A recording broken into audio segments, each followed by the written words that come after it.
Welcome back to the next Negotiating with Derek Arden. You may know Derek as an expert negotiator. He's been negotiating for 30 years, known throughout the UK and in the United States. He traveled from the UK to study at Harvard. He's written 10 books on negotiating, including his Win-Win negotiation book. Derek, delighted to have you back. Great to be with you, Tracy. Thanks so much. Let's be specific. Let's be specific on what you can do when you go into a room to negotiate with someone. How can you develop rapport straight away? Okay, well, the first thing I want to say there is make sure you're early for the meeting. Get into the room early, get there before other people, and choose where you're going to sit.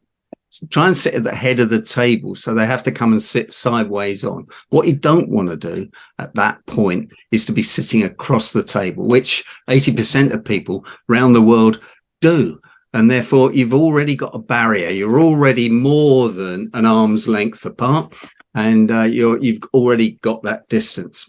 The first thing is I wouldn't sit down. I would stay standing up, and the other people come into the room, move across to them into their space and shake hands with them and smile with them, or whatever the appropriate gesture is for wherever you are in the world. So, and then offer them some water or tea or coffee or whatever the refreshments are. So breaking the ice, building rapport, connecting with them. And I'd be looking them up on LinkedIn if I didn't know them and see what I could find out about them to gain more knowledge. And if I'd met them before, again, I would have made some notes in my book so that I could refer back to them in 18 months later or whatever to remember what there was something personal which would help.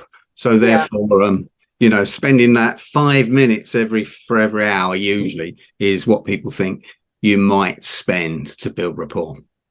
Let me jump in and ask you about small talk. Do you think it's appropriate to offer some small talk before you get into to build rapport before you get into the negotiation? I definitely do, but it does depend on the cultures. So I think in the UK here, we might like a bit more small talk than New Yorkers that I've heard who want to get straight on with the business and no messing about. But on the other hand, if you go to the Middle East, if you go to the UAE, then it may be hours of small talk and building rapport and going out for a meal before you get down to the business issues. So again, cultures are really important, and often people don't consider the different cultures from the different countries. How do you look up the culture of a company with regard to those kinds of negotiation meetings? Well, Google, really. Can you Google it? Yeah, you Google it. You didn't used to. I've got some books behind me, Tracy, there that are on cultural negotiations and just dealing with culture. But when people ask me about that, I said there's so many cultures, and there's probably 6 cultures in the UK if you count Scotland, Northern Ireland, Wales, Southern England, Northern England. They've all got their own little cultures that you really need to respect. I can't be a smart Londoner going out to the north, or I might get thrown out straight away. So find out, do some research, make some calls about the cultures, what you need, what you're going to expect. And what is the first question? Okay, you've had some small talk, you've gotten to know people, you're building rapport. What's the first question you begin with in a negotiation?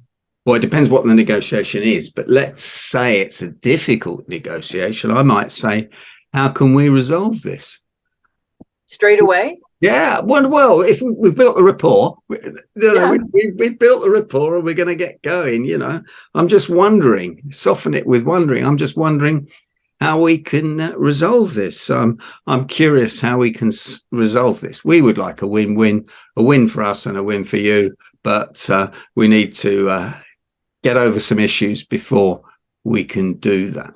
On the other hand, I might have an agenda. And give out the agenda. And there's a little secret tip that I want to give everybody is number one point on the agenda ought to be background. And the reason background, it means nothing. And the other side might start giving you information. So, if it's background, they might start telling you things that you didn't know. And information's power. And if they have information that you didn't know, do you take copious notes or do you act like you know what they're talking about? Oh, I take notes on everything, but I am a serial note taker and I want to write everything down.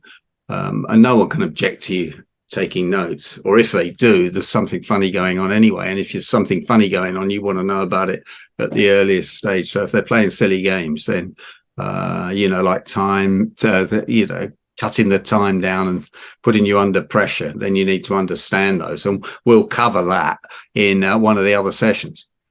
Great. Wonderful. Thank you very much. A delightful, interesting conversation about negotiation. We'll see you again. Thanks, Tracy.